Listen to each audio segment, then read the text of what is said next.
10ನೇ season ಮಾತ್ರ special ಅಲ್ಲ, ಈ ಬಾರಿಯ ಮನೆಯೂ ಅಷ್ಟೇ ಸ್ಪೆಷಲ್.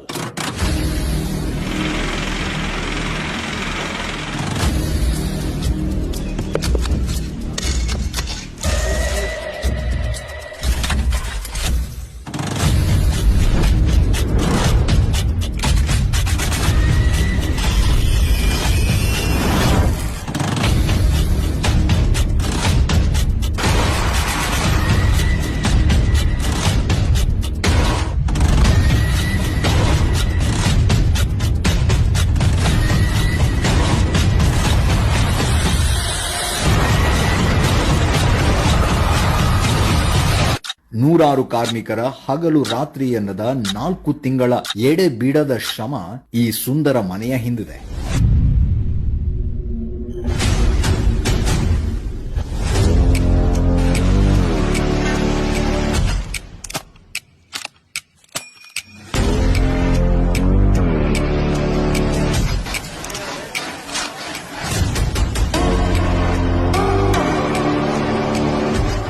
ಖಾಲಿ ನೆಲದ ಮೇಲೆ ಭವ್ಯ ಮನೆಯೊಂದನ್ನ ನಿರ್ಮಿಸಲು ಪಟ್ಟ ಸಾಹಸವೆಷ್ಟೋ, ಸುರಿಸಿದ ಬೆವರೆಷ್ಟೋ. ಇಷ್ಟೆಲ್ಲ ತಯಾರಾಗಿರೋ ಈ ಮನೆಯಲ್ಲಿ ನಡೆಯೋದು 100 ದಿನಗಳ ಹಬ್ಬ.